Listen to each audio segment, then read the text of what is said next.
Pemirsa Kesmob, hari ini saya sangat antusias dan semangat sekali ya, karena ini adalah pertemuan kita dalam acara Kesmob Podcast Satbrimo Polda Jawa Tengah. Satya Madya Dwipa, bukan podcast biasa.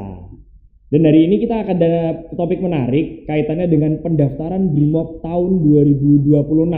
Kalau rekan-rekan semua tahu ada pendaftaran polisi tugas umum, kali ini akan diadakan pendaftaran Brimob tahun anggaran 2026.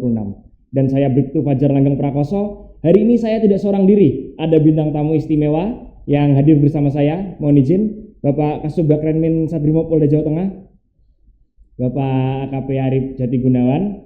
Perlu rekan-rekan tahu, Kasubag Renmin ini adalah suatu jabatan struktural dalam Satbrimo Polda Jawa Tengah yang bertugas untuk mengelola sistem kerja dan administrasi seluruh anggota di Satbrimo Polda Jawa Tengah. Dan pastinya teman-teman yang sebelumnya sudah mendaftar tanggal 10 sampai 18 November kemarin pastinya akan mendapatkan informasi yang sangat aktual, terpercaya, dan pastinya teman-teman akan mendapatkan banyak hal pada podcast hari ini.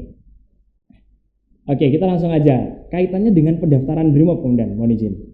Orang-orang tahu bahwasanya pendaftaran polisi itu tugas umum. Mungkin rekan-rekan yang ada di rumah ini masih awam, karena polisi kan tahunya yang ada di pinggir jalan, polisi lalu lintas, penanganan kejahatan, ada reskrim. Lalu apa yang menjadi pengertian Brimob sendiri untuk tugas Brimob tersendiri ini? Baik, Assalamualaikum warahmatullahi wabarakatuh.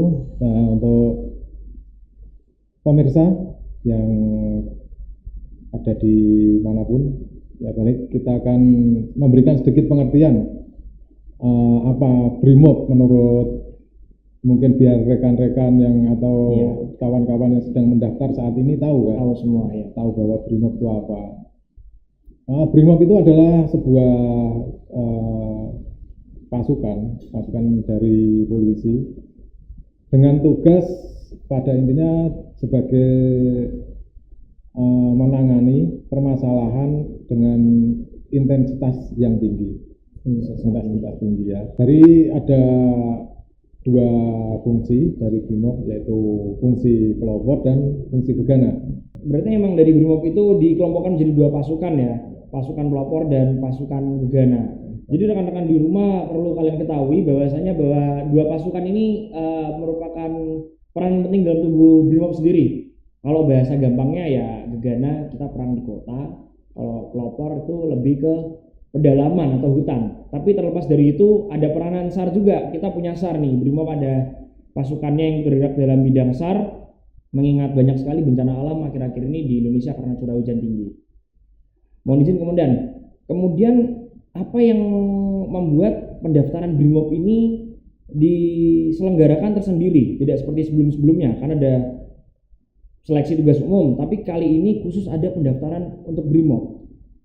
Baik, untuk kali ini karena kenapa Brimob disendirikan ya, karena dari organisasi Brimob membutuhkan banyak tenaga untuk Brimob kali ini, dan kita diberikan kuota khusus untuk Brimob sehingga kita diberikan untuk pendaftaran khusus Brimob ya. Dengan urgensi yang berbagai macam hal, kita ada kegiatan-kegiatan Brimob sehingga masih diperlukan banyak Brimob. Dan rekan-rekan yang sedang mendaftar saat ini persilahkan, karena kuotanya saat ini sekitar 2.000 ya, sekitar 2.000 kalau nggak salah ya. Berarti memang tingkat kejahatan juga semakin meningkat, banyak sekali kerusuhan, banyak sekali hal-hal yang sejatinya memang membutuhkan peranan Brimob di tengah-tengah masyarakat, betul kan? Betul. Apalagi memang Brimob sejarahnya atau istilahnya adalah tulang punggung Polri seperti itu, kan? Ya, sebagai sama lah, bukan tulang punggung Polri, semua punya fungsinya juga. Karena fungsi Brimob memang dengan hal-hal tersebut yang pernah kami sampaikan tadi, intensitas yang tinggi. Intensitas tinggi itu ya memang skala yang tinggi, sesuatu yang perlu menangani Brimob itu butuh pasukan. Seperti unjuk rasa yang anarkis, dan unjuk rasa itu harus Brimob yang menangani. Jadi sekiranya memang polisi umum atau tugas umum tidak bisa mengatasi, di situ Brimob hadir. Bahasanya seperti itu, Komandan. Ya betul. kita akan bicara kaitannya teknis pendaftaran. Rekan-rekan kalau yang masih awam dan belum tahu, kita akan bahas berikut ini. Mohon izin Komandan, kira-kira apa saja persyaratan umum untuk mendaftar menjadi anggota BRIMOB? Mungkin dari tinggi badan, mungkin dari seleksi-seleksi yang harus ditempuh, mungkin ada informasi. Mohon izin Komandan. Untuk pendaftaran menjadi anggota BRIMOB, secara umum hampir sama dengan polisi tugas umum untuk pendaftarannya ya. Namun yang perlu dipersiapkan mungkin fisik nanti. Tapi nanti kalau masalah fisik itu masih sama lah, persyaratan-persyaratan itu masih sama semua dengan polisi tugas umum. Dari awal mungkin pendaftaran dari online dulu. Setelah pendaftaran online nanti mengurus surat-surat ke SKCK dan legalisir ijazah, legalisir surat kesehatan dan berbagai macam, nanti ke Polres setempat ya, Polres yang beralamat. Setelah itu kemudian dapat nomor, nanti tes, ada tesnya, mengikuti tes seperti biasa, seperti polisi tugas umum juga. Nah, kemudian dilanjutkan tes-tes seperti itu, dari tes kesehatan, kemudian tes ada psikologi juga, psikologi, tes kesemaptaan jasmani, kemudian tes kesehatan ada 2 kali ya, tes ya, 1 sama 2 itu adalah tes kesehatan. Yang pertama itu fisik ya, yang fisik, kemudian yang kedua nanti ada tes bagian dalam darah dan mungkin paru-paru dan sebagainya macam, yang nanti dari kesehatan dokes yang mengetahui hal tersebut, agar maka dipersiapkan dulu kalau memang mau mendaftar BRIMOB ya, atau secara umum polisi harus dipersiapkan dulu jauh-jauh hari. Ada kriteria misalkan jasmani harus misalnya lari 12 menit itu berapa kali putaran, itu ada hal-hal yang perlu dipedomani ya, jangan sampai tidak memenuhi syarat tersebut sehingga gugur di tengah jalan. Harus persiapkan matang-matang. Kemudian akademik juga harus belajar untuk tes akademik, dipersiapkan gitu kira-kira. Berarti emang proses seleksi ini nggak jauh beda dengan polisi tugas umum dari pendaftaran BRIMOB ini ya, dan nggak jauh beda ya? Nggak jauh beda. Tapi emang dalam segi istilahnya nanti yang membedakan ketika saat pendidikan. Betul. Berarti untuk proses seleksi sama, tapi saat pendidikan di pendaftaran BRIMOB, saat pendidikan nanti lebih fokus ke tugas BRIMOB. Betul, untuk pendidikan nanti difokuskan untuk khusus tugas BRIMOB. Jika ini kan pendidikan BRIMOB ya, bukan polisi tugas umum. Namun dalam awal pendidikan sama, semuanya kan ada dasar dulu, ya. dasar keprajuritan. Ya, di awal dasrit itu dasar keprajuritan. Kemudian bulan berikutnya itu ada ibaratnya ilmu-ilmunya. Kalau BRIMOB kan ke ilmu kebrimoban. Ya. Kalau ke polisi tugas umum, fungsi-fungsi tugas umum. Kalau BRIMOB mungkin ada juga kita tetap dibekali fungsi tugas umum, cuman tidak sedetail sebanyak itu dari polisi tugas umum. Berarti kalau fungsi tugas umum waktu pendidikan 5 fungsi ya, cuman kalau BRIMOB hanya khusus BRIMOB saja, tapi yang 5 fungsi itu hanya sedikit materinya, bahasa seperti itu ya Komandan? Betul, karena BRIMOB pun harus tahu hukum juga. Pasti dibekali tugas-tugas hukum, tugas mungkin fungsi lalu lintas dan sebagainya, tetap ada. Karena kaitannya SOP di lapangan nanti, Komandan. Betul. Izin Komandan, tadi disebutkan bahwasanya kuota BRIMOB itu kurang lebih 2.000 untuk pendaftaran kali ini. Tapi untuk angka 2.000 itu, kira-kira apakah sudah sesuai dengan apa yang dibutuhkan oleh para BRIMOB sendiri? Menurut Komandan? Kalau sesuai DSP masih kurang banyak. Masih kurang banyak kita. Kalau memenuhi DSP itu kebutuhan personil. Ya, standar jumlah personil untuk BRIMOB saat ini masih kurang banyak. Mungkin kedepannya harapan kita juga sering untuk pendaftaran BRIMOB untuk menambah kekuatan BRIMOB gitu teman. Tinggal orang tua di rumah ini siap nggak anaknya jadi BRIMOB kira-kira, jangan malah istilahnya seperti itu komandan. Alur ketika selesai melaksanakan pendidikan maupun saat pendidikan. Mohon izin komandan. Untuk pendidikan BRIMOB sendiri itu kurang lebih membutuhkan waktu berapa bulan komandan? Pendidikan BRIMOB saat ini sekitar 5 bulan. Yang akan dilaksanakan ini sekitar 5 bulan. Dalam 5 bulan itu dibagi seperti yang saya sampaikan tadi, ada dasrit, di awal dasrit, baru nanti dasrit kurang lebih 1 bulan atau 2 bulan, selanjutnya baru pendidikan BRIMOB-nya. Berarti ada pengaplikasiannya juga di akhir, entah ada pembaretan atau naik gunung dan lain sebagainya, betul komandan? Betul, ada nanti. Dan itu pastinya 5 bulan sangat padat ya, Dan? Karena pendidikan umum 7 bulan tuh. Ini 5 bulan pasti padat Dan. Sangat dipadatkan mungkin nanti itu ya. Izin Dan. Tapi untuk setelah lulus, ini anggota BRIMOB apakah langsung diterjunkan ke unit operasi? Apa ada istilah pembinaan kembali kah atau penampungan atau dan lain sebagainya komandan? Setelah lulus dari pendidikan 5 bulan, tentunya tidak bisa langsung untuk terjun ke lapangan. Karena tentu ada hal-hal yang berbeda dengan yang diterima di pendidikan sama di lapangan itu.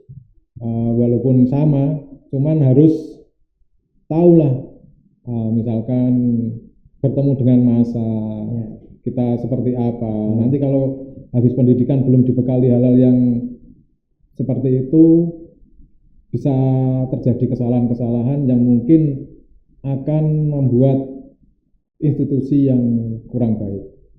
Jadi ditampung dulu, diberi pembekalan yang lebih matang, biar matang, nanti baru dibagi ke kompi-kompi BRIMOB, ke Gegana ataupun ke pasukan pelopor seperti itu. Berarti masih banyak tahapannya dan setelah lulus itu untuk masuk ke medan operasi atau penugasan lainnya melalui program latihan atau dikjur tambahan itu ya Dan?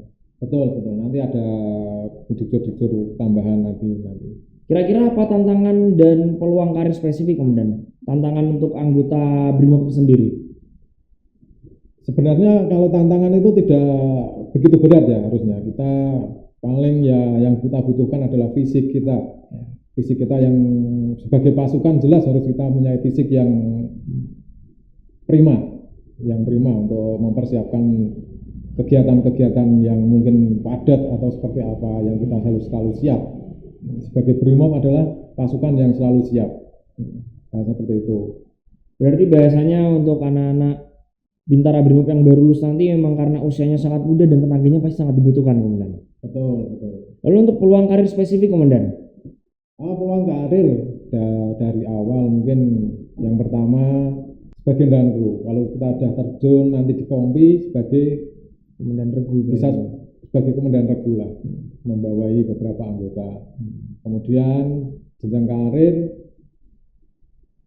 bisa ada pendidikan kejuruan atau Dikbang kalau di Polri ya, Dikbang. Dan itu dengan Dikbang itu bisa mempercepat pangkat. Ada mempercepat pangkat. Satu periode itu sekitar 6 bulan. Nanti juga jenjang karir itu diberikan untuk kuliah. Bisa kita BRIMOB bisa kuliah. Yang belum kuliah kan masih SMA, belum lulusan kuliah. Bisa untuk melanjutkan kuliah sampai S1. Ya, karir itu diperbolehkan di BRIMOB, tidak ada larangan. Banyak BRIMOB yang bahkan sudah sampai S3 juga banyak juga kan. Luar biasa. Ya. Profesor ya, BRIMOB jadi profesor, bayangin itu. Ya. Jadi jangan khawatir untuk rekan-rekan, itu masalah karir. Kemudian nanti kita kalau sudah naik pangkat sampai brigadir. Sampai brigadir bisa melanjutkan karir sebagai perwira. Ya, sebagai perwira bisa SIP dengan brigadir 5 tahun bisa untuk melanjutkan dengan syarat S1 ya, dengan syarat S1 bisa melanjutkan pendaftaran seleksi ke perwira. Ya. Berarti nanti setelah lulus jadi perwira pun dengan pangkat baru menjadi seorang ibda begitu kemudian. Betul. Dan Itu pasti mimpi semua anggota Bintara ya. Lulus Bintara, kita bisa lanjutkan sekolah menjadi seorang perwira. Mohon izin kemudian sebelum kita akhiri acara ini, karena aku sudah di penghujung acara, saya mau tanya komandan, kira-kira apa harapan dan pesan dari komandan untuk para peserta yang ingin mendaftar Bintara Brimob tahun anggaran 2026? Yang mau mendaftar Bintara Brimob tahun 2026 agar dipersiapkan dari sekarang. Ya, fisik itu tidak bisa instan berapa, mungkin 1 tahun, 2 tahun, kita persiapkan dulu. Jangan mendadak, kalau mendadak tentu belum mampu untuk mengikuti. Karena fisik itu harus persiapan secara jangka panjang, tidak bisa untuk mendadak. Kemudian juga belajar yang tadi saya sampaikan untuk tes akademik. Kemudian jaga kesehatan sejauh mungkin. Jangan begadang, jangan sering begadang, kegiatan-kegiatan yang kurang baik di luar dijaga semuanya ya, agar nanti bisa menjadi anggota Brimob seperti itu. Oke, luar biasa sekali. Pesan yang sangat menarik, inspiratif, dan pastinya membangun untuk kita semua. Terima kasih banyak komandan untuk kesempatan pada hari ini. Kami sangat terbantu, rekan-rekan di rumah mendapatkan banyak sekali informasi, dan rekan-rekan pemirsa Kesmob, kita sudah berada di ujung acara. Saya memberikan sedikit pesan untuk teman-teman yang lagi mendaftar di rumah. Tetap jaga sportivitas, jaga kesehatan. Ayo raih mimpimu, mengabdi kepada Brimob, mengabdi kepada Polri, karena bagaimanapun pengabdian kalian adalah yang ditunggu untuk masyarakat dan bangsa ini. Tentunya saya dari Bribtu Fajar Lang Prakoso sendiri mengucapkan permohonan maaf apabila ada kesalahan perkataan dan perbuatan saya yang kira-kira tidak berkenan di hati para pemirsa semua. Tunggu dulu, sebelum selesai ada jargon khusus nih. Jadi di Brimob itu kita punya jargon. Setiap ada kata brigade, kita jawab dengan brigade 3 kali. Brimob untuk nusa dan bangsa, itu lanjutannya. Mohon izin komandan, berkenan dipimpin komandan. Langsung komandan. Oke. Brigade, brigade, brigade, brigade. Brimob untuk nusa dan bangsa.